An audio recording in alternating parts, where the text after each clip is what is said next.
You're on mute, Tristan. Good afternoon, everyone, and welcome to University of Northern British Columbia's Global Fridays Speaker Series. My name is Tristan Pierce, and I'm very pleased on behalf of the Global Fridays Committee, as well as the University of Northern British Columbia's community, to welcome today our guest speaker, who we're co-hosting with the Canadian International Council, Nathan VanderKlippe, a US correspondent for the Globe and Mail. So on behalf of UNBC, I'd like to welcome Nathan. Thank you for being here. Thank you for this continued partnership with CIC. And now I'd like to pass to CIC President Sean Simmons to take over. Well, thank you very much, Tristan.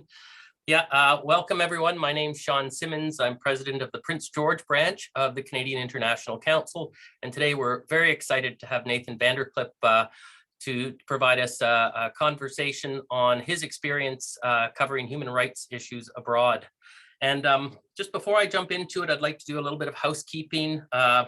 What the plan is for today is I'll do a more formal introduction to Nathan. Nathan will provide some opening remarks. And then we want to dive into the conversation side where we can really explore what it was like covering human rights issues during his tenure in China. And then we want to open it up for questions. And regarding the questions, there's a Q&A box at the bottom. So if you can just add your questions into there, and hopefully we'll get a chance to get to, if not all of them, most of them during the talk. So let me jump into the introduction. So Nathan VanderKlippe is currently the US correspondent for the Globe and Mail. Prior to that, he was Globe's Asia correspondent based in Beijing, where his reporting took him across the region to cover political developments, social trends, international affairs, refugee crisis, natural disasters, and occasionally hockey games. He won the World Press Freedom Award and a National Newspaper Award for his stories on the plight of the Uyghurs in China. In Beijing, he served multiple terms on the board of Foreign Correspondents Club of China, including as president.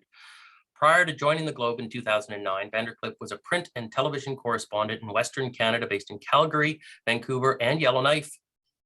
And he has covered Canada's energy industry, Aboriginal issues in Canada's north. His reporting has been recognized by Amnesty International, the National Magazine Awards, Canadian Association of Journalists, Society of American Business Editors and Writers, and the International China Journalists Association. It's a pleasure to welcome you here, Nathan. Thank you for coming. Yeah, thank you very much for having me. And thanks for that introduction. It's nice to be here. I'd mentioned to Sean when we were discussing this that I'd be happy to sort of have a conversation and take questions from Sean and others, but I can talk a little bit about some of the work I did in Asia and on the theme of human rights. It was a bit unexpected for me to find myself doing this kind of work. I was based for the Globe and Mail writing for the business pages in Calgary before going to China. And I think part of the reason that I was chosen to go to Calgary is that I had been writing about investments in the Canadian energy sector. And of course, we had that huge CNOOC investment taking over Nexen in the Canadian energy sector. And there was a view that we might see quite a lot more, and that these connections between Chinese capital and the Canadian natural resources sector, particularly in energy, might continue to be a very important theme. And that I think what a lot of people don't understand is just how significant that investment was at the time. At the time, and for a number of years afterwards, the Chinese, the CNOOC purchase of Nexen was the single largest Chinese foreign investment of all time ever. So I went to China, and of course, the Chinese investment in the Canadian energy sector completely dried up. So I ended up not writing a whole lot about that, but ended up writing about other things. And soon after I got to China, I made my first trip out to Western China, to the Xinjiang region, which is effectively the homeland for the Uyghur people, who are a Turkic minority group in China. And I had just been kind of interested in what was happening there. And I spent a few days speaking with people and writing about the situation for Uyghurs at the time. And I remember being struck just by, we know that China is enormous. We know that China is enormous in population terms. We know that China is also enormous in cultural terms. And, they officially recognize more than 50 minority groups. Unofficially, there's a lot more than that. historically, there's been huge numbers of languages and that sort of thing in China. But what really struck me on that first trip to Xinjiang was how different it was, not only from the perspective visually. There are Uyghurs who are effectively Caucasian in appearance, many who look more what you would imagine as Central Asian or Turkish, and of course, from a culinary perspective, very different. But culturally, I was struck by the fact that people took their cultural cues not from the East, which was sort of the heartland of China, but from the West. I mean, even if you looked at the stores, their sweets came from Turkey. And the shows that people watched came from elsewhere. And it was very clear that this was a place that inside Chinese borders that was very different. And in my subsequent trips back, I tried to document how the state tried to change that and tried to sort of impose a more unitary vision on the Uyghurs. And then you started to see that elsewhere as well. You saw that with Mongolian groups inside of China. You saw that with one of my last trips in China was to an ethnically Korean region of China, which borders North Korea. And they had, the state had effectively ended a lot of bilingual education that was taking place there, obligating students to study Mandarin in ways that they had not been obligated to do so before. And taking that more unitary linguistic and cultural vision of what China is, and sort of imposing it upon other ethnic groups. One of the other pieces of reporting that I did quite a lot of work on was on what happened with the Rohingya, which is another Muslim group, this one in Myanmar. For a while there, in fact, on one trip, I went from doing some Rohingya reporting to doing some reporting on dispossessed Muslim people in China, and it felt like a very depressing period in life, to be honest. And the Rohingya, of course, were the victims of, I think, what anybody would agree was a genocidal campaign, where you had soldiers rolling into villages, opening fire, setting fire to structures, wooden structures, in some cases throwing children into those flames, raping women.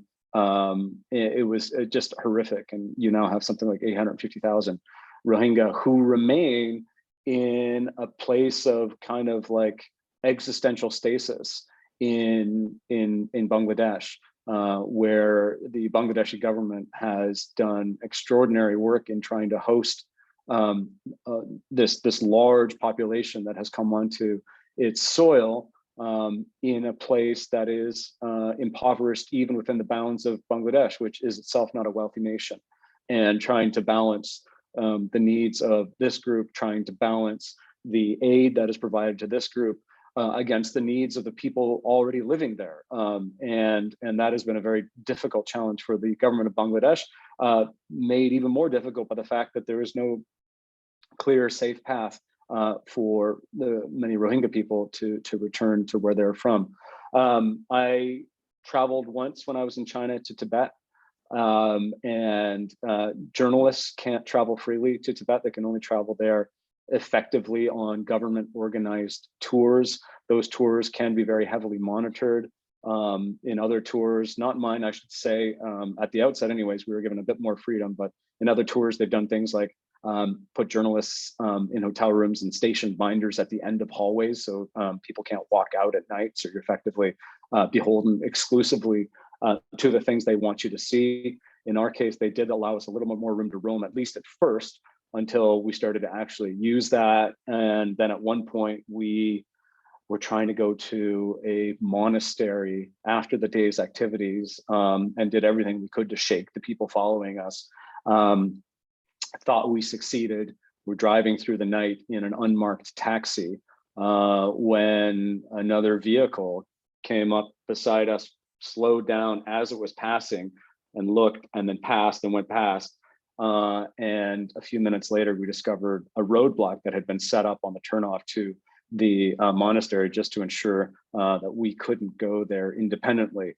And that's very common, and that sort of thing is happening all over the place. By the time I left on two of my last vacations. I traveled with a colleague and her family. She's a producer for the BBC, and we had goons follow us on our vacations, including at one point hiking up to the top of a volcanic mountain on the border between China and North Korea, and trying to monitor us as a snowstorm came in.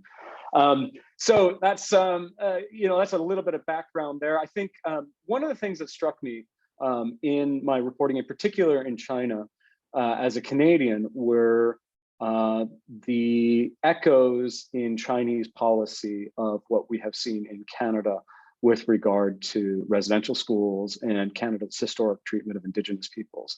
And when it comes to denial of maternal languages, when it comes to a state imposition of a culture, when it comes to a hostility toward cultural references and a history that is not shared. When it comes to attitudes, I mean, one of the striking things that came out at one point was that the Chinese ambassador to the United States posted on Twitter what was meant to be a tweet extolling the success of Chinese policy in Xinjiang, in which he was talking about the end of the treatment of Uyghur women as "quote unquote" baby making machines. And I think this notion of a kind of a view towards a people as being less than strikes me as having been a very fundamental element in Canada's historic treatment of Indigenous peoples. And I think that's worth keeping in mind for a couple of reasons. One, because it's something that China has tried to use to its own advantage in terms of pushing back on critics of what it's doing, saying, well, look, how is this any different from what you've done? And two, in terms of what it means in terms of what Canada potentially has to offer with regard to China. And I think what Canada has to offer with regard to China on issues like the Uyghurs is what it is doing at home. And I think the ways in which Canada is grappling with its own legacy, and not just grappling with that from the sense of trying to be honest about what happened, but also to the extent that Canada is or is not trying to undo past wrongs, strikes me as potentially more important than anything the Global Affairs Canada can do in terms of making a statement. I think it's also worth pointing out that it feels to me from much of the work that I did that at the heart of many of these human rights crises, which were ethnically motivated, was a sense that they are not us. And because they are not us, we either want to get rid of them, which is what's happened in Myanmar, or we want them to become us. And I think it is worth paying attention to that, because this notion of they are not us is not a foreign one to our own country. And I think I don't think anybody is worried about a genocide that involves 1 million people being kicked out of the country in Canada. I certainly hope not. But it is worth keeping in mind that these issues are not merely foreign issues. They're issues that I think confront us all. So I don't know if that works as an introduction. I'm happy to take questions. Happy to talk more about my own experiences. But those are a couple of things. That's an excellent introduction. Thank you. And you did kind of touch on, I think, one of my first questions which was around the comparison with the treatment of Native Americans. I think in one of your first articles, you talk about, I think it was Sean Roberts you were speaking with from George Washington University, about the similarities with, I guess, First Nations in the US. I think it was mid to late 1800s. Does that a comparison analogy still hold, or have you sort of shifted that opinion? Because that was, I think, one of your very first articles you wrote. No, I think that holds, and I think that is in many ways over. I think that article was what, 2014. Yep. I think that comparison has become a lot more apt because if you look at what's happened with the Reeducation campaign in China. There are a lot of echoes with sort of what's happened with residential schools and in terms of the thinking behind residential schools. I mean, the entire thinking behind residential schools was we can take a backwards people and sculpt them to be economically more viable in our modern society. And there are very, very clear parallels between the thinking in China in terms of what should take place with the Uyghurs. I think what we've seen in China is that campaign extended to all sorts of people. I mean, it's not just kids who have been placed into school environments that in which their own culture is downplayed. I mean, on that first trip, I remember just driving through the countryside and seeing a group of school children walking around, and I was just curious, and I sat down and chatted with them. And at that point in time, China was still saying that it had bilingual education in Xinjiang. And I was like, can I see your books? And of course, I paged through the books, and these quote unquote bilingual education books were exclusively in Mandarin. I had a similar experience actually in Tibet, where I just happened to run into a man who'd spent some time in India who spoke very good English. And we were chatting, and he was out for a walk with his son. His son was 6 years old, and his son went off running around and was chattering as I was interviewing this man. And he said, "Listen to my son. He's speaking Mandarin." And he was doing that because, of course, that's the exclusive language of instruction. And so I think there are, I don't think those parallels have gotten less compelling. I think they've gotten more compelling. Very good. Thanks. If we can jump a little bit to, I guess, sort of your first impressions of Uyghurs. I know that you wrote on a deadly railway attack in March, I think, 2014. Explosions in the Uyghur region in April, where I think the term "strike first" came out, and then a significant May attack where the iron fist was really dropped down. And one of the quotes in your article, and I think this is your key feature: "In remote Xinjiang province, Uyghurs are under siege." You're right, but the extent of the repression and violence being employed in this by the state raises troubling questions about whether the real goal is to contain extremists or simply crush the Uyghurs, a minority that fits uncomfortably into Beijing's vision of a singular, quote, Chinese dream. Now, what I'm curious is, since writing that article almost 8 years ago, how close is Beijing to realizing the goal of fitting the Uyghurs into their Chinese dream? Well, I mean, I think it's worth pointing out that Uyghurs were held responsible for a number of terrorist attacks. There was a horrific knife attack in a train station in Kunming. There was an attack that saw a vehicle driven right into the heart of, effectively, of Tiananmen Square, the gates to the Forbidden City, that exploded. There was a horrible attack in Urumqi, in which a vehicle was driven through a vegetable market and killed a number of people. And before that, in 2009, there were a number of riots in which thousands of people died. So there has certainly been violence, and this has been part of the reasoning for the Chinese state to act in the way it has. The idea is that we are there to stamp out extremism, and these quote unquote re-education camps. The idea is we are there to stamp out extremism. We are teaching people how to not be extremists. There is an incredibly expansive definition of what extremism means, and I think it would not be wrong to suggest that the Chinese state has conflated religious observance with extremism.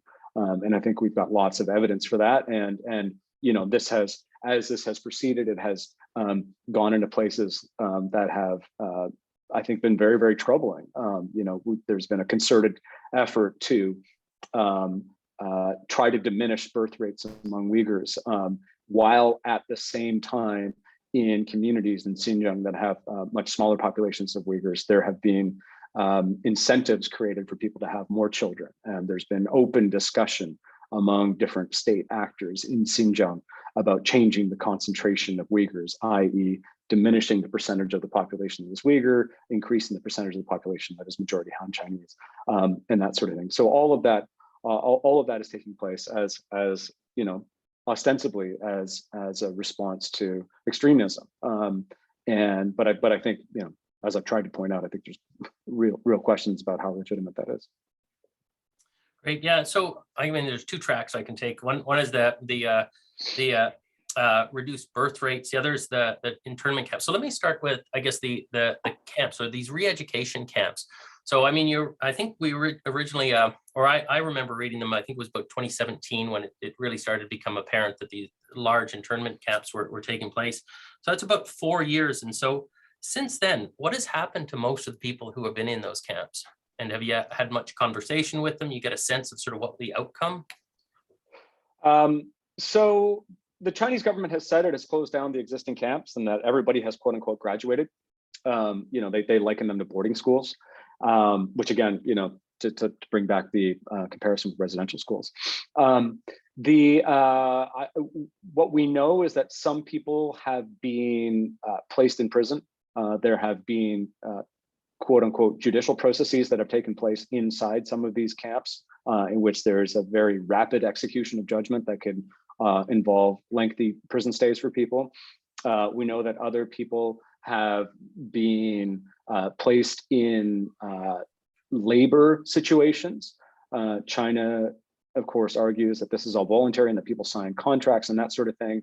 What we've heard is that if you were to deny the state, that your family and you could potentially encounter huge issues, because that would be seen as a sign of extremism, that you denied the work that was offered to you.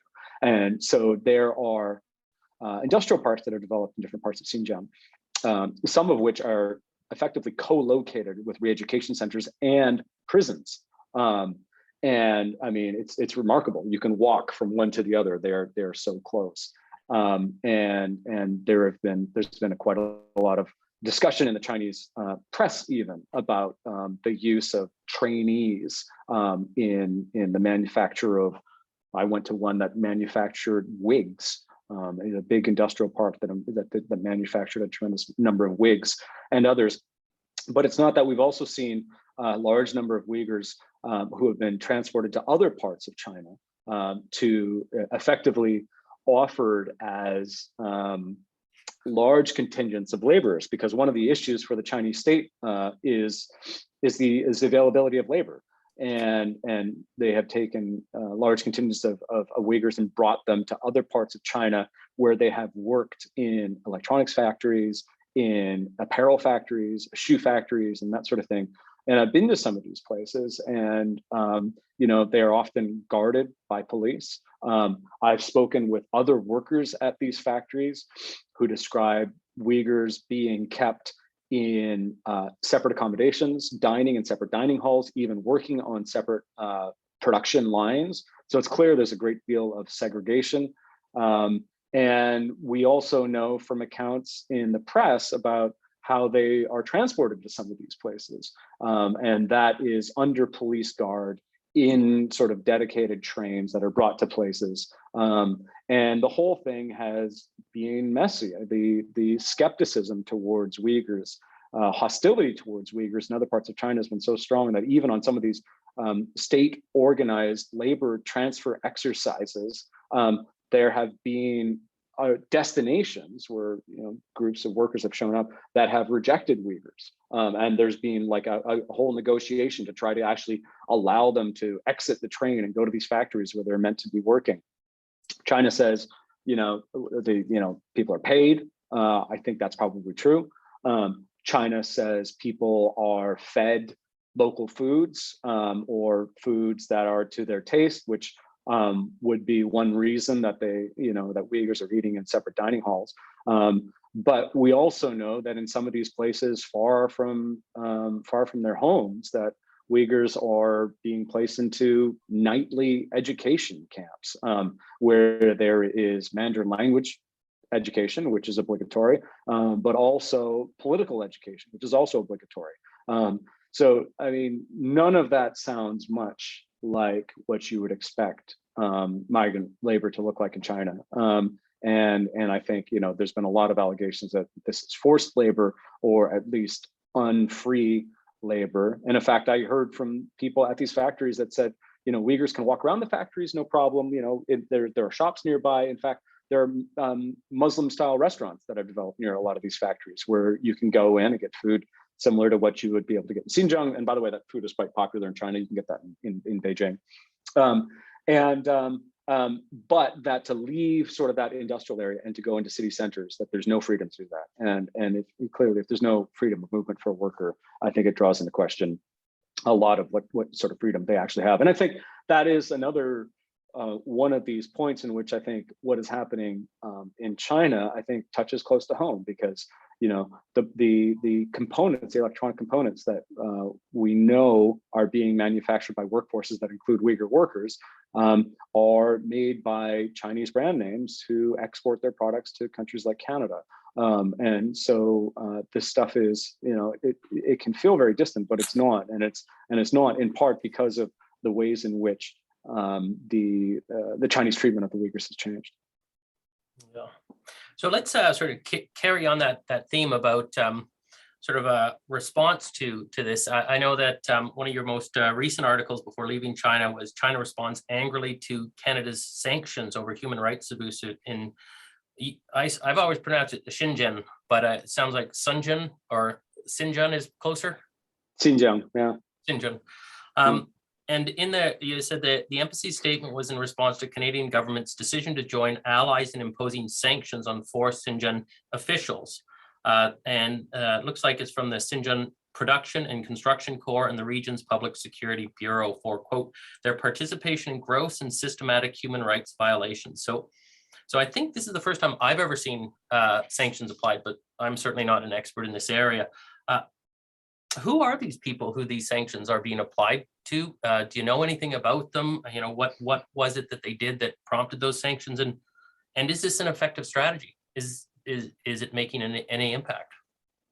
Well, I mean, these are Magnitsky style sanctions, right? And so there has been a call for Canada and other countries to use this Magnitsky style legislation and to go after individuals who are in China. I think there's questions about, the individuals who have been targeted. Are they sufficiently senior? Does it matter? And does that really have any effect? I think Canada has also, what Canada has tried to do is to also introduce and emphasize legislation that there can be no products of forced labor on Canadian shelves, and to make an obligation on Canadian corporations who are doing business with China to ensure that is ferreted out.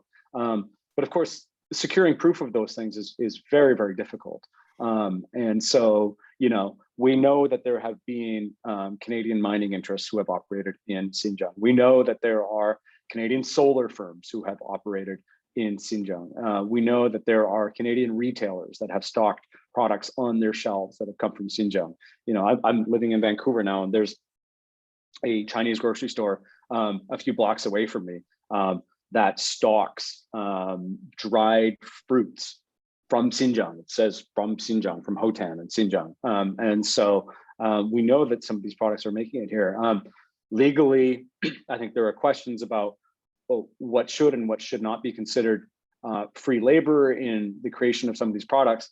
But I think practically enforcing it, I think, has been an issue. And coming up, trying, even as a Canadian corporation that wants no part of this, trying to sort out which elements of the supply chain, which is a very complex supply chain in China, which elements of those are dependable and which are not, and which might be questionable, et cetera, et cetera.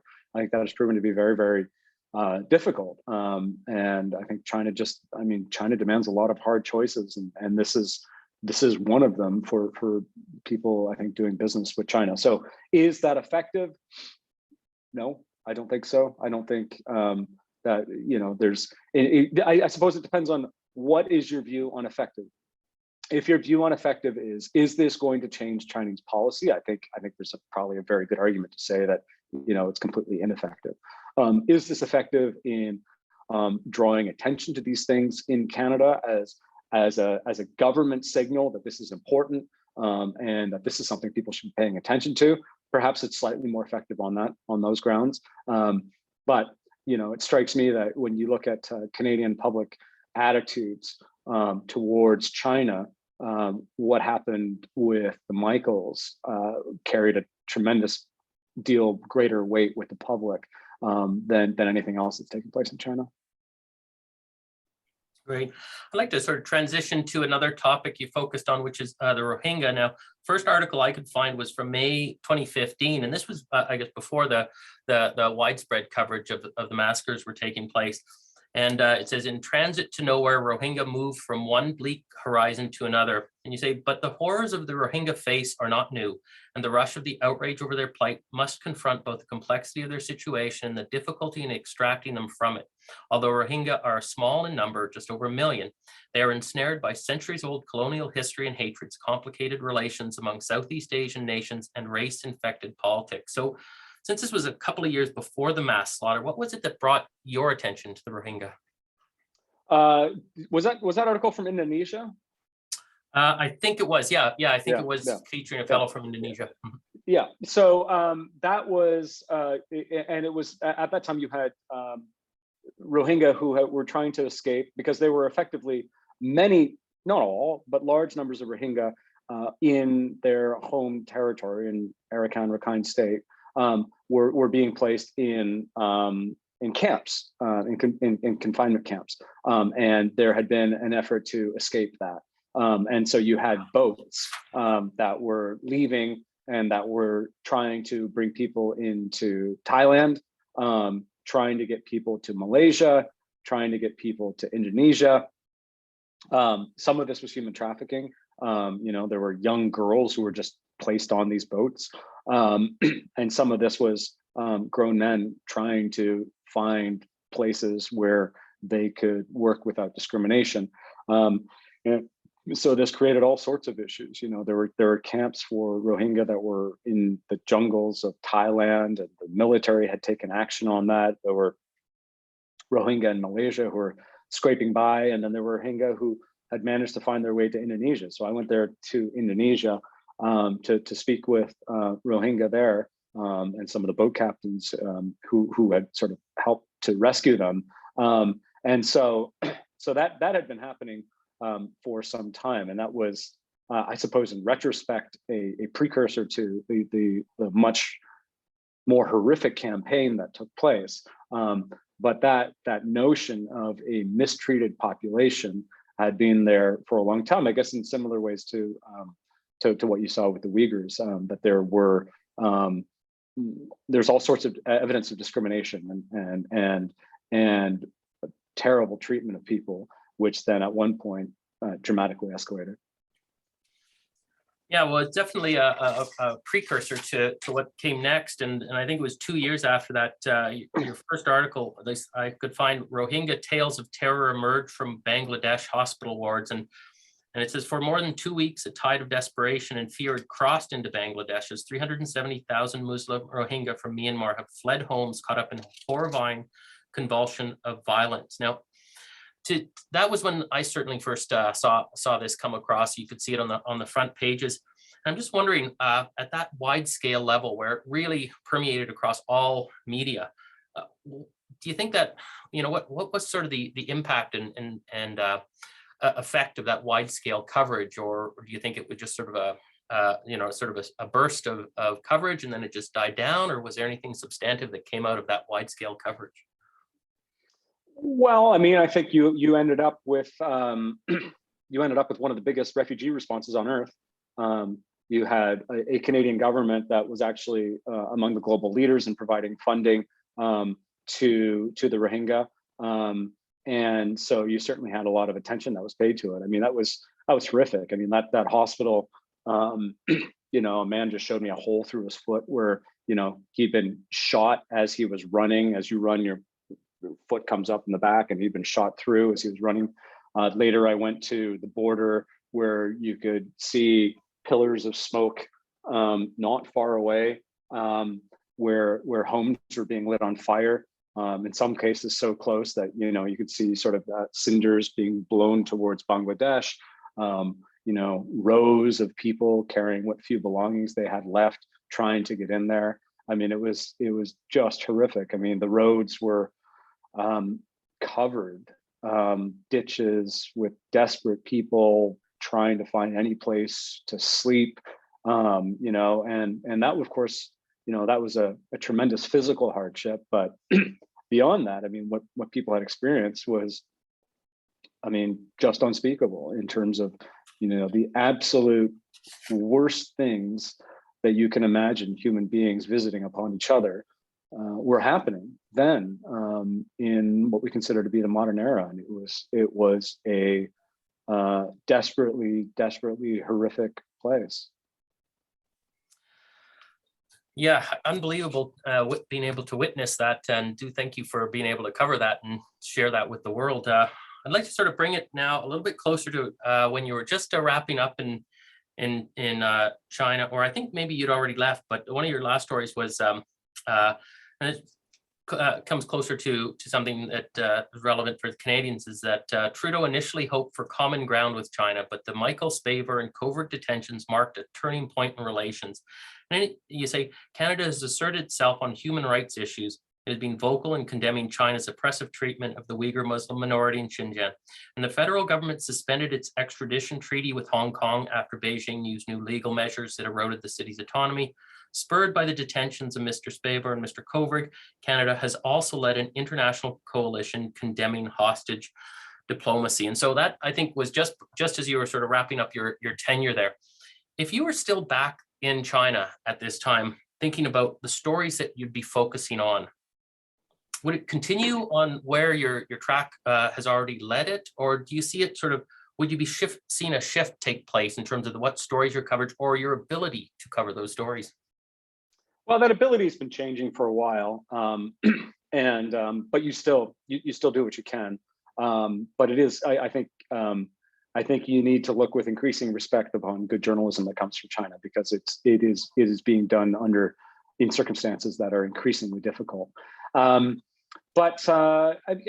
think China is one of the single most important stories of our time, and I think there is value in tracking China's ambition and how China's ambition is changing by world events. I think China, at the outset of the pandemic, there was some real worries about what that could mean, and then there was an incredible Chinese response to that pandemic, which then gave way to a real victorious narrative for China, one that was meant to, I think, spur on sort of a more buoyant view of the merits and virtues of the Chinese system and the Chinese approach and that sort of thing.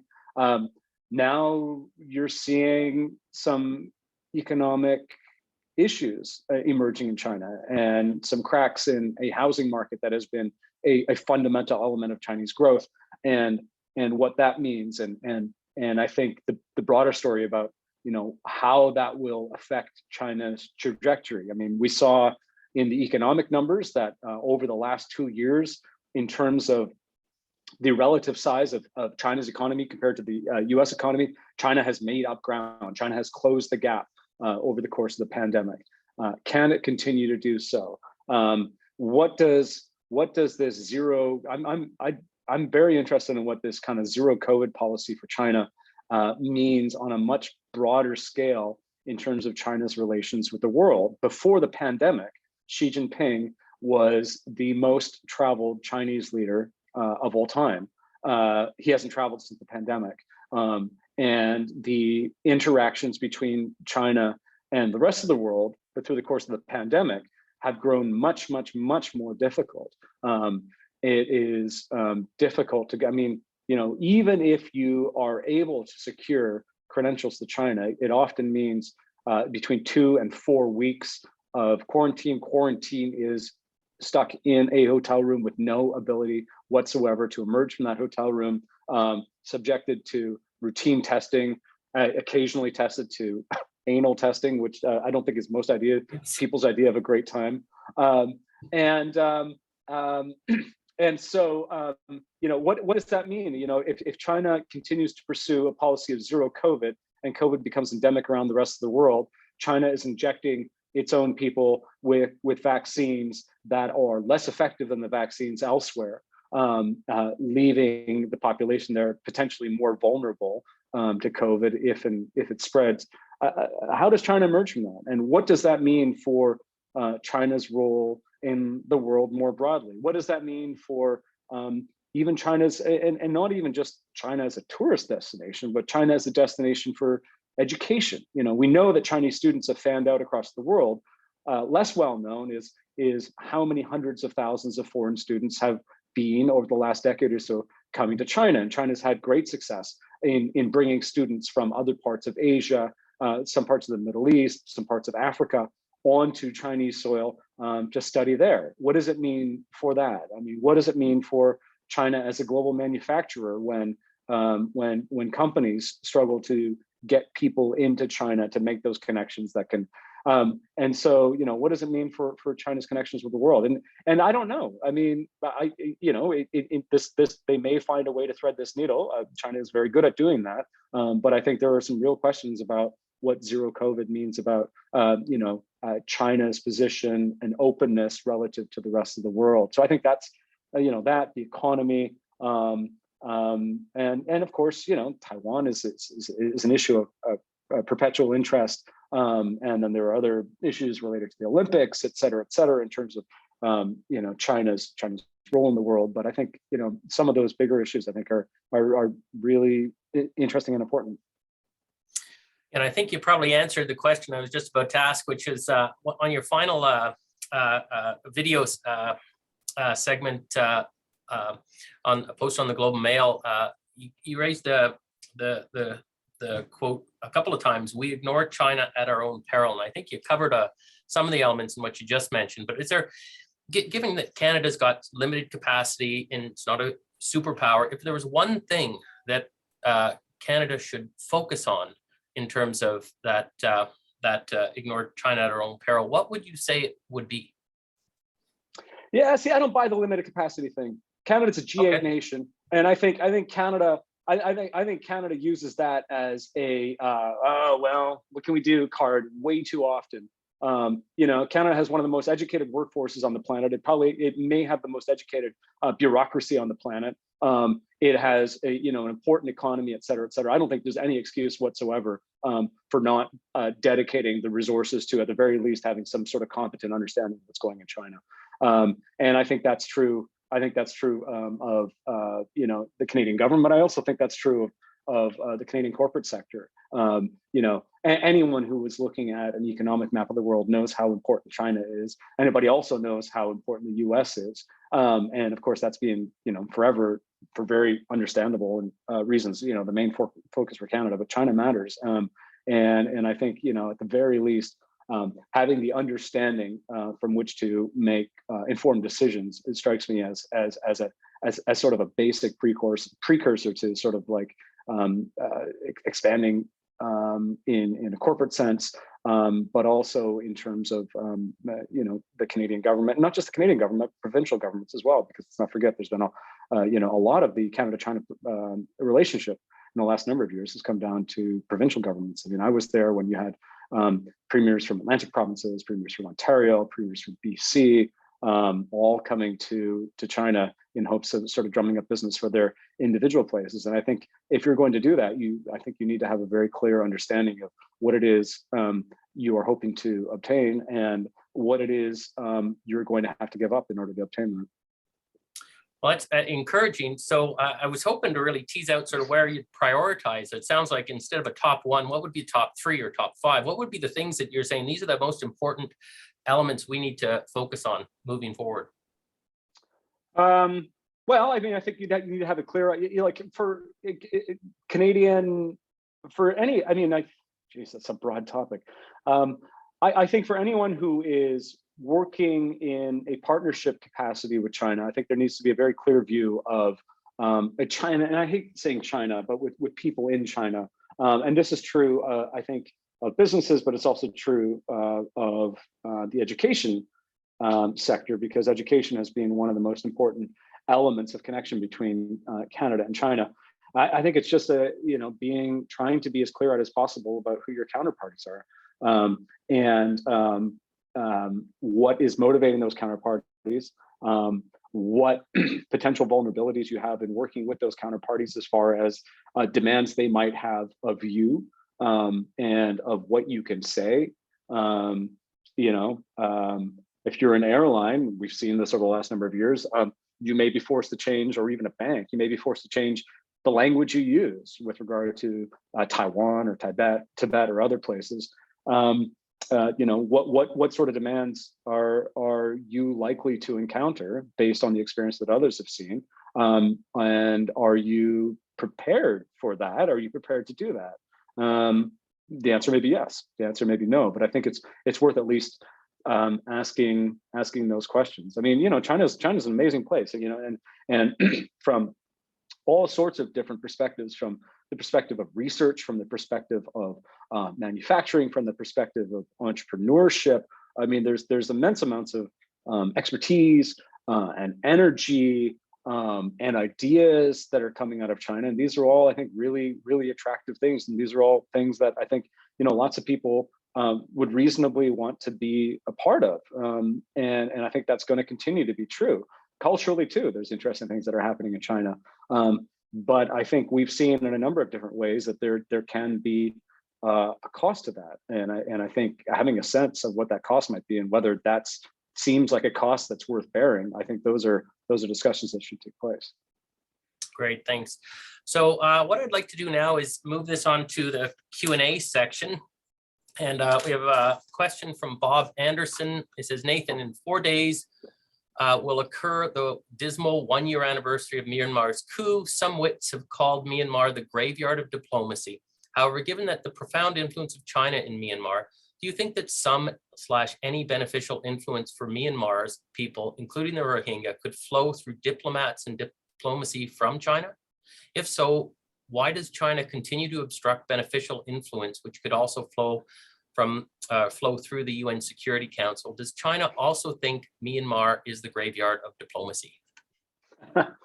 Well, possibly. I mean, I think there's some evidence to suggest that China actually in many ways preferred Aung San Suu Kyi over the military. And we saw quite positive relations between Aung San Suu Kyi and the Chinese state. China, I don't think, has proven itself to be a very good third-party intervener in diplomatic matters. I mean, we've seen China try to take on things like trying to seek peace in the Middle East. We've seen China try to, there were moments where China invited different ethnic groups onto Chinese soil in order to have talks, in order to sort of try to push things forward. But I think there was always skepticism about what China's interests were. And the idea that for very understandable reasons that Chinese interests were paramount over whatever the interest might be in Myanmar. And China shares a border with Myanmar. During COVID, China has seen that border with Myanmar be one of the chief sources for positive COVID cases in China itself.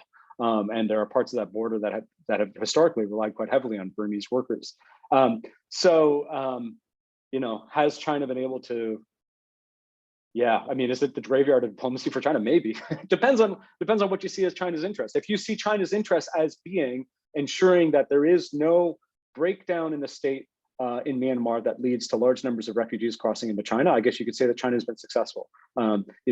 China tends to seek stability over any other option, and I guess in many ways, on the Chinese border, anyways, there has been relative stability. On the Bangladeshi border, it's been less so, but that's been less of a Chinese concern. So I'm not sure that Chinese interventions in Myanmar have been terribly successful in changing the course of things. But I think we can also see that things, I guess, haven't completely fallen apart, and that's in China's interests. Great, thank you. All right, next question from Madeline. Do you think the rise of the Taliban increased China's crackdown on the Uyghurs? Yeah. Well, I mean, and there were fears of, connections between Uyghurs and what was taking place in the Middle East. There were Uyghurs that were fighting in Syria and other places, and that was a concern. And so, these were issues that China was aware of. But I think that what took place in Xinjiang was much more motivated by what had happened inside Chinese borders.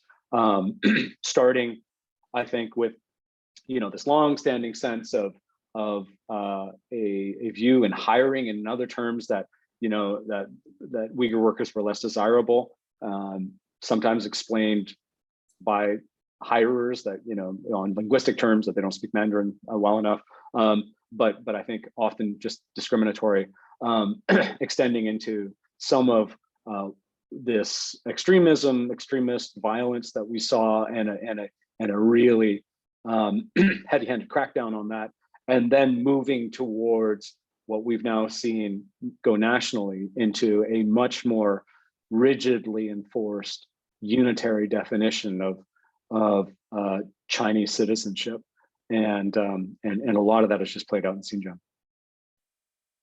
Great, thanks. Next question's from Deo. Thanks for your insight into the state repression on Muslim minorities. Did you have any information related to other minorities such as Buddhists in Tibet? Also, there were news where Buddhist monks attacking Rohingyas in Myanmar a few years back. Could you please provide your comments based on your experience in China, Thailand, Bangladesh, and Indonesia, etc.? Thanks in advance for your time and effort in bringing all this information to us. Yeah, I mean, this was one of the more striking elements of the developments in Myanmar, was that before this genocidal campaign, you had very outspoken Buddhist monks in Myanmar that were really helping to foment and augment divisions against the Rohingya, and you had very, very angry monks who were routinely calling out Rohingya for all sorts of imagined issues, and I think this idea of dehumanizing an other was in part led by some of these factors. I mean, this idea that Burma is for the Burmese and the Rohingya are not Burmese, and what does that mean? There was a definite and considerable involvement by monks in that. I interviewed some of them, and there was there were very dim views toward the Rohingya among them. What was the question with regard to China in that element? Could you please provide your comments based on your experience in China, Thailand, Bangladesh, and Indonesia? I think that was it. Yeah, interstate. Yeah. Oh, and in terms of the in Tibet, yeah, absolutely. But that has been very long-standing in terms of the China's what China has done in Tibet. Tibet has been a place that there were moments in time where there were snipers posted on rooftops in Lhasa. That's no longer the case. And part of the reason I was allowed to come in there with other journalists was at that point they thought that they had really sort of achieved effective outcomes, and that stability had been returned to Tibet, and that Tibet could become a real tourist destination.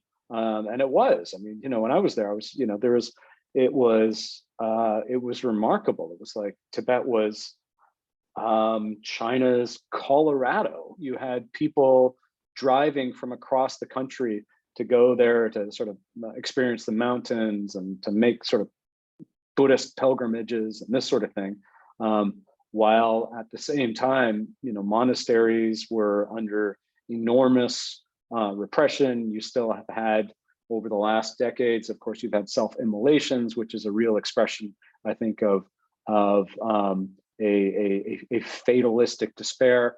I visited the birthplace of the current Dalai Lama, which is outside of the Tibetan Autonomous Region, and it was remarkable because it was still standing, but it had been stripped of all religious significance, and so it was effectively just kind of a sterile museum. And I think that is not a terrible microcosm of, I think, what the ambition is in other parts of Tibet. And there have been places in Tibet where there have been elements of re-education that have been imposed, not to the same scale that we know of in terms of what's relative to what's taken place in Xinjiang, but people being placed in 2 to 4 weeks of re-education. There are, in Tibetan areas, in other parts of China too, there are boarding school systems that Tibetan students are obliged to go into where they are separated from their parents deliberately and kept in places where they are given sort of a state education, et cetera, et cetera. So, you know, these things are happening in Tibet too. And just to continue on the transformations of these religious institutions, like I know you've reported a lot on the mosques and you taking off the minarets and the various elements. How is that sort of a policy that's being applied universally across all religions in China? We have seen. So the thing, I mean, China is so big that, you know, things happen in one place and not always in another place. And even when it comes to mosques, you know, there's parts of particularly Western China where they've literally taken the domes they've removed them from mosques and put in their place Chinese pagodas. And this is called signification of religion. And it's the idea that religion should have Chinese characteristics, and religious institutions should, from an architectural perspective, have Chinese characteristics. And I think it's a very visual look at what the goals are. I mean, there's been in some places they've taken elements of the Quran, incited parts of the Quran that they say are supportive of the, you know, core socialist values. And, you know, where there are excerpts from the Quran that haven't perfectly fit, there's been a little bit of editing of the Quran to make sure it fits a little bit better. So, I mean, there's literally been alteration of religious texts in order to support sort of the core state objectives. In answer to the question, you know, one of the things that was happening when I first arrived in China was that in Wenzhou, which was a very Christian area of China, there was a campaign to take crosses off churches, which I think was a very visual element that was similar to what you saw with the signification later on of mosques. We've seen that in different parts of the country, but not all parts of the country. I mean, there's certainly parts of China that you can go to where there remain crosses on churches. But even back then, this was years ago, I spoke with a person who was involved with publishing of Christian texts and was told that at that point it had become impossible to get an ISBN code to publish a Christian text. So that had become much more difficult. So yeah, and we've seen one of my last stories I on the signification of religion. I was down in Sichuan where I interviewed a Buddhist who ran a museum on the signification of religion, and of course he was very complimentary towards the Chinese state policy on religion, but also as I chatted with him, you know, we were talking about the number of temples that were left, and of course that was a small number relative to what had been in the past, and there was no ability whatsoever to create new Buddhist temples. Then I spoke with an imam at a mosque, and it was a strange conversation because I'd set this up about half an hour in advance, and I showed up, and I could tell that he was jittery, and he kept his distance from me, which was COVID, so I didn't know what that meant. But he was like, it was a bizarre conversation because he was 2-3 meters away from me. And the strangest part was that he spoke in a very unusually loud voice. He was practically yelling as I was asking him questions, and I couldn't figure out what was going on. And you know, he was talking in very, again, complimentary terms towards, you know, how the state was supportive and how, you know, how important it was that religion be supportive of sort of the communist goals, et cetera, et cetera. And it was only after I stopped talking to him, I walked out, that I realized that there was a cluster of people who had gathered outside who were members of the propaganda department and others who were there listening. And the reason he was speaking so loudly because he had agreed to take the interview, but he needed them to know every word that he was saying and that he was not saying something that was counter to what they were told that they should be saying. And I think that notion is probably, you know, not foreign to practitioners of a number of different religions in China. Yeah, excellent. All right, we have a question from Lynn Hunter. Do you worry at all about your personal safety, even now that you are no longer in China, given your comments about human rights violations? No, I don't think so. I was just, yeah, I've now been doing some writing about the far right in the U.S., and I suppose you can ask similar questions. No, I don't think I didn't worry about my safety in China. There were moments, particularly in Xinjiang, where I was followed so closely that I was worried for reasons that you might not expect. I at one point I was driving through Urumqi and had a trio of cars following me so closely that I was genuinely worried that they were going to crash into me.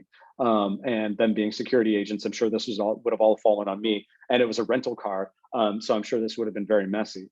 And so at one point I pulled over and I went back and I yelled at them and I was like, "You got to give me more space. You're going to run into me." And I said, "If you don't, I'm going to stop in the middle of a crowded freeway until you back off." And of course they didn't back off. So I slammed on the brakes in the middle of the crowded freeway. And then they backed off, and then I felt a little bit more safe.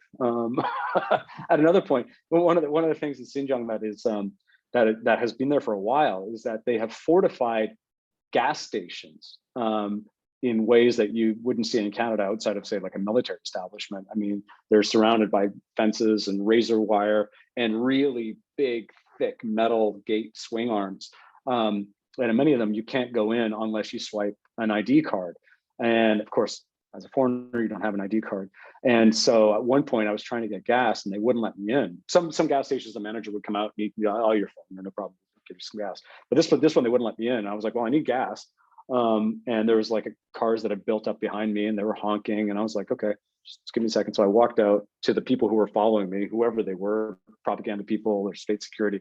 I was like, "I need gas. So if you're gonna give me gas, I'm going to need your ID card." So I got the Ministry of State Security to come out and swipe their ID so that I could get gasoline. So it's kind of funny how these things happen. I mean, I suppose you could argue that, given the amount of oversight I had, I was never safer. I was very protected by all the people watching. I did, but there were moments where I didn't feel particularly. Actually, the Indonesia thing, it's interesting that you brought that up, because that was probably, for me, one of the scariest experiences of my whole time in Asia, because I was there on a tourist visa. I knew that Indonesia had been arresting journalists who weren't there on reporting visas, which were possible to secure, but could take 6 to 8 weeks to do. And so I was there at speaking with some of these Rohingya, and 2 guys from immigration showed up. And they were looking around, and eventually they found me and they started walking over. And I was there with a local journalist who was helping me in terms of interpretation and that sort of thing. And he had spotted them coming in, and he just looked over very calmly. And he said, "You need to leave now." And so I kind of got up and I walked out and I went to our car, which was parked on the side of the road against traffic. And as I got to about 20 feet from the car, these immigration guys saw me and started yelling.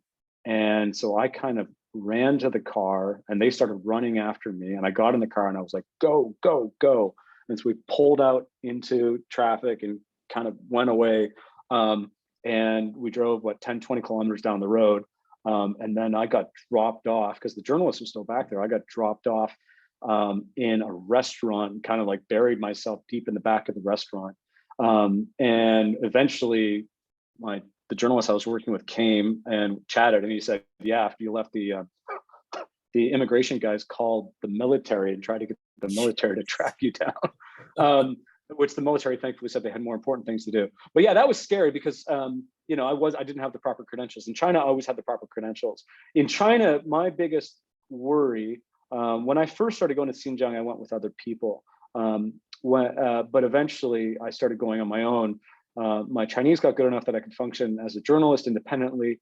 But I also was very worried about having other people around. So I would rent a car, so I didn't have a driver, and I would just be there on my own, because my biggest concern was that anyone that you spoke with, what could happen with them. And that has been a major issue when it comes to lots of different parts of China now, because the concern now, and there's been new threats made to foreign journalists in terms of potentially lawsuits leveled against them and that sort of thing. All of these things I think are very, very worrisome. But often the concern is what will happen to the people you speak with. And it's a very difficult thing to deal with as a journalist, because on the one hand, you feel a responsibility not to bring bad things upon, to visit bad things upon the people you speak with, to ensure that the people you interviewed don't end up spending 10 years in prison or being sent to a re-education camp because of what they've said to you. And that's part of the reason that a lot of the reporting what's happened in Xinjiang has been partially based in Xinjiang, but also partially based elsewhere. I went to Kazakhstan and spoke with Kazakhs there who were much more at liberty to describe exactly what they had experienced. So you have to balance that against the idea that if you don't talk to people, you're effectively denying them the ability to choose whether they want to have a voice or not. And that has, in Xinjiang in particular, that has been very, very difficult, but it's been difficult in other places as well. When I was in Korea doing the story there, I was followed there, and I was reporting with another journalist.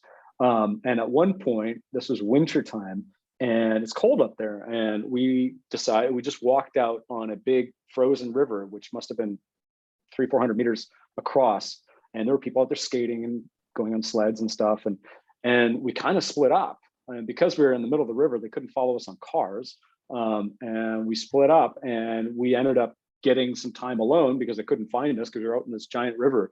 And later on, we ended up losing them in traffic at one point.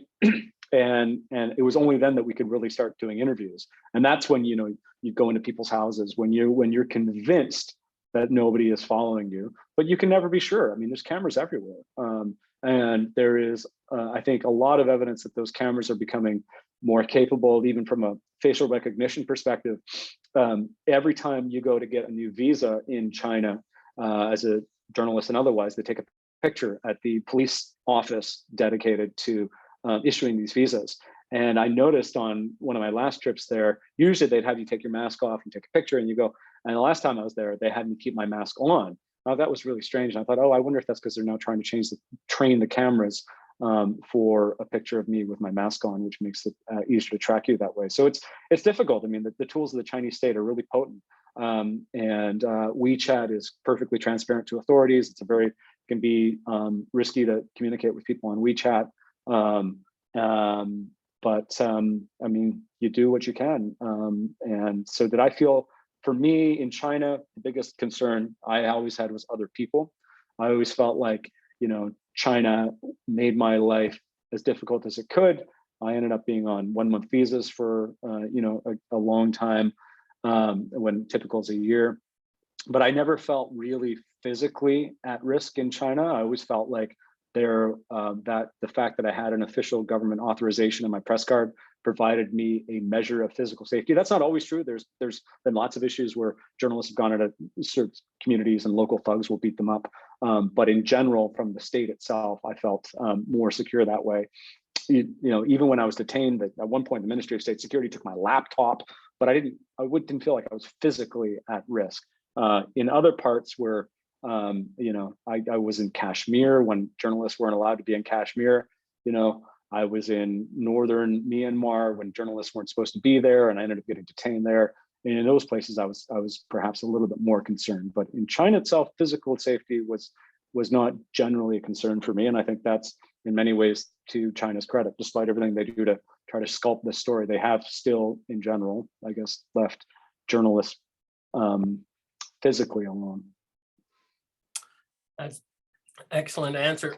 I'm just really intrigued about the ways that as a journalist, you're going to have to find new ways to reach these people as more and more sophisticated technologies get applied, like the surveillance state just gets stronger and stronger. And I'm sure you saw it over your tenure in China.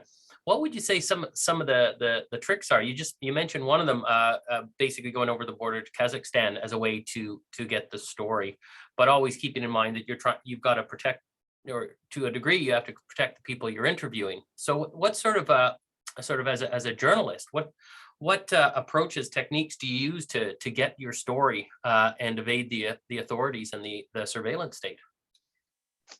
I mean, in terms of evading the surveillance state, I mean, it's very, very difficult.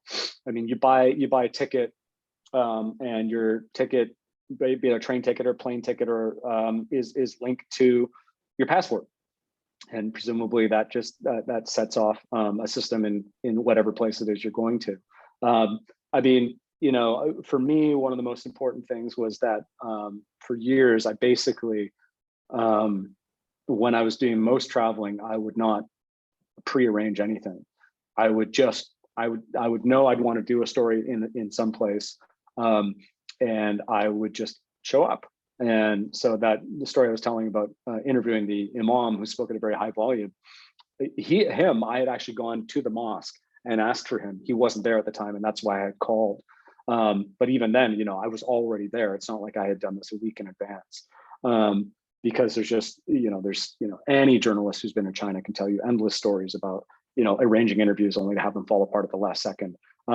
But yeah, I mean, it's extraordinary. I have a colleague who's a journalist in China, and she was doing some reporting in Mongolia and Inner Mongolia and the Chinese side.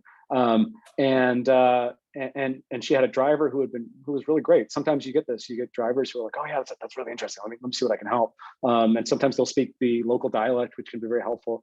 And in this case, you know, he'd been great. And then all of a sudden he went, you know, at one point they had stopped, and then, you know, they kept going, and you know, he was more quiet. And then he kind of like pointed, and he'd been wired up. So he was wearing a wire inside the car.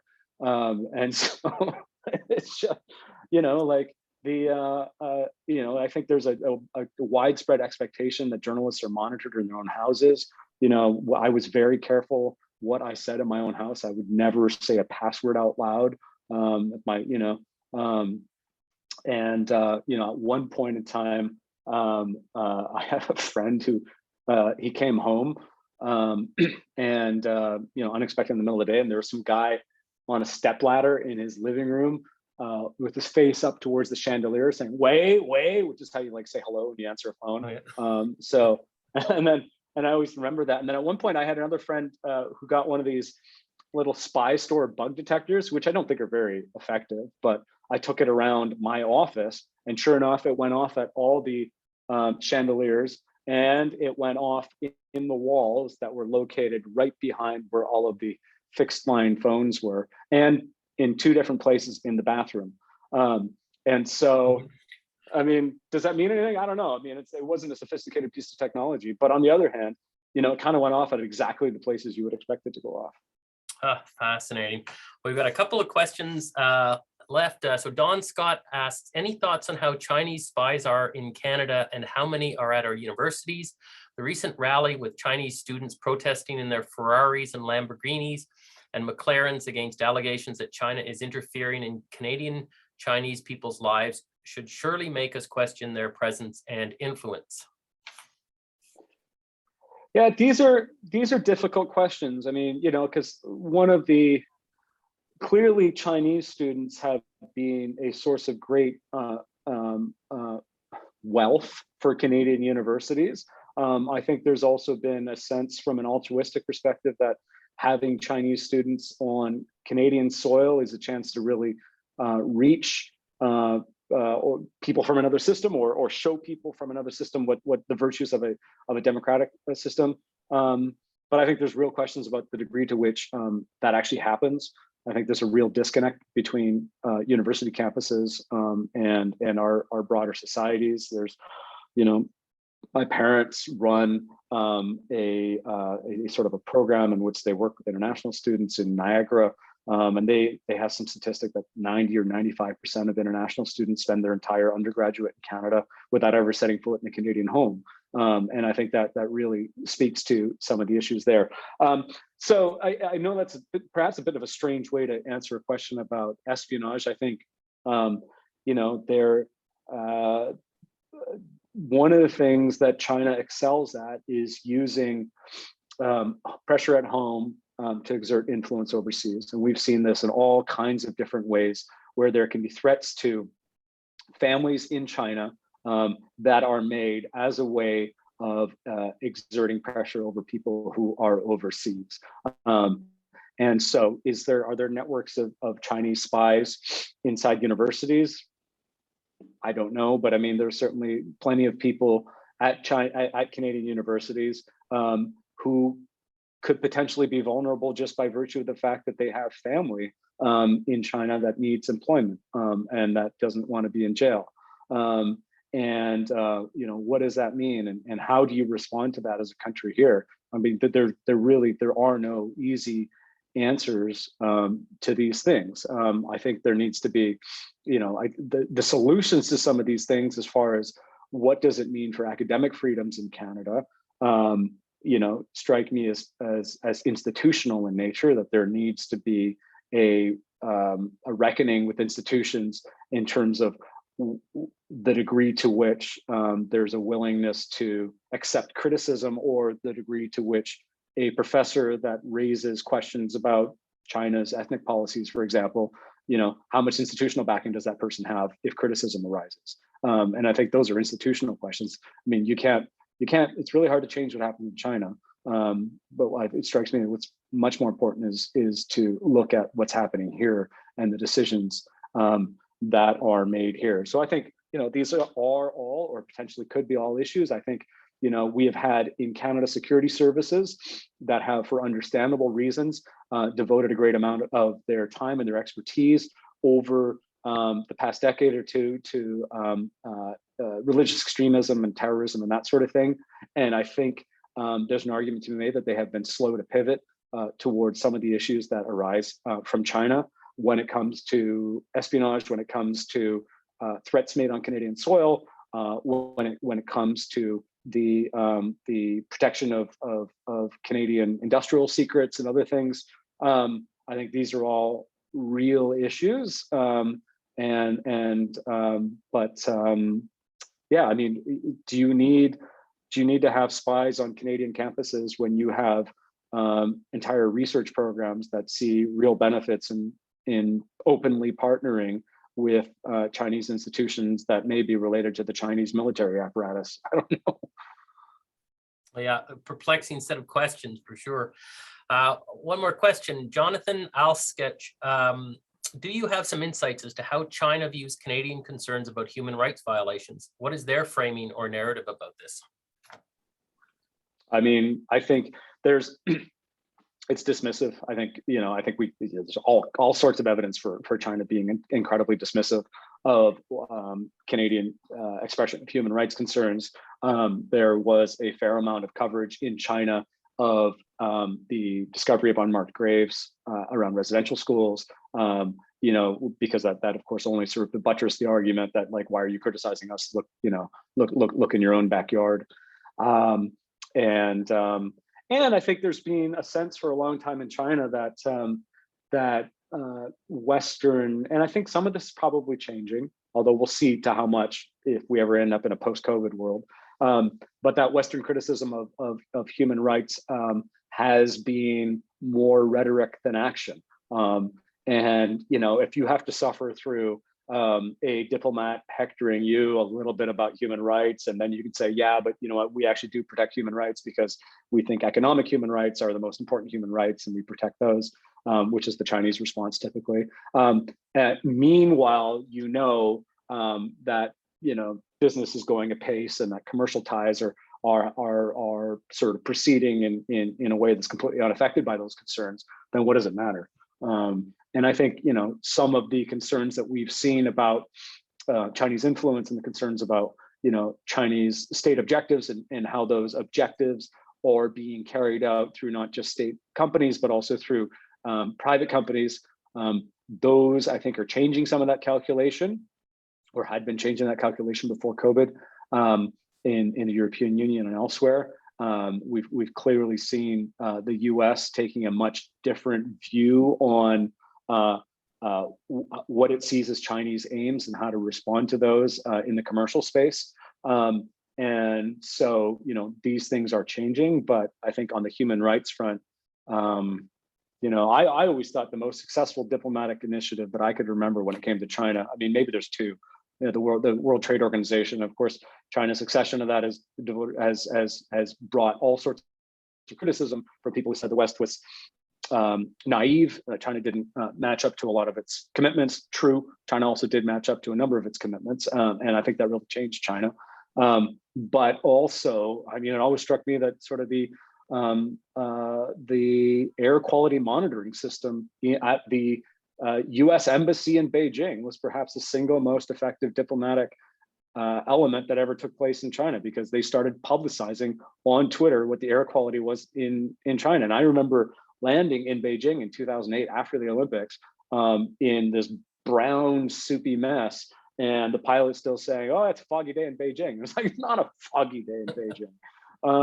And I think, that changed by the fact that, there was data that was just put out there by like an automatic Twitter signal.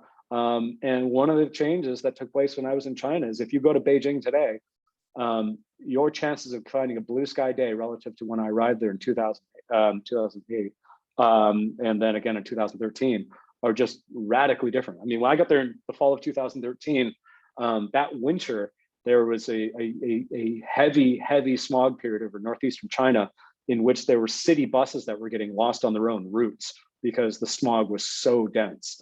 And in Beijing and a lot of places, that's not the case anymore. And I think that really changed China. But in terms of human rights criticism of China, I will say, by the way, that I do think that, maybe I'm being too, maybe I'm not giving credit where it's due. I think some of the attention that's been paid to what has taken place with the Uyghurs, I don't think it's changed the ultimate thrust of what China's trying to do in Xinjiang. But I hope that it has been successful in terms of trying to draw attention to some of the most abusive elements of what's taking place. So, it's and I think maybe in a way that's similar to what we see when we have foreign prisoners in China. If you speak with people who advocate for Canadians and others who are incarcerated in China, what they'll generally tell you is that advocating on behalf of those prisoners is not going to get them out. But what it can do is it can provide better treatment for them. And, perhaps they can be placed in a more comfortable cell, or get a little bit better access to reading material or something like that. And hopefully some of the worst, most torturous elements of the treatment of Uyghurs and Kazakhs and others in China, hopefully some of that was curbed, even if in a small way, by some of the attention that was brought to them. Oh, that's really good. Good to point out. We're at 5 minutes left. There's one more question if I want to take a quick stab at it, or we can wrap it up. Please go. Okay, it says from Yiheng Zhang, hi Nathan, thank you for today's talk. It is interesting to find people visiting China are as curious and worried as us visiting North Korea, and both got almost the same treats, like having to go with a group with a company of tourist guides.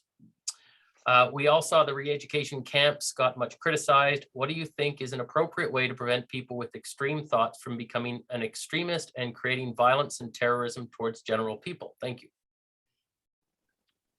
I mean, that's a difficult question, and that's a question I think that every country in the world has struggled with. Yeah, I mean, I don't know. I can just say that I think there are real questions about whether locking up 1 million people and separating families, whether that diminishes extremism or foments a greater sense of division from the state.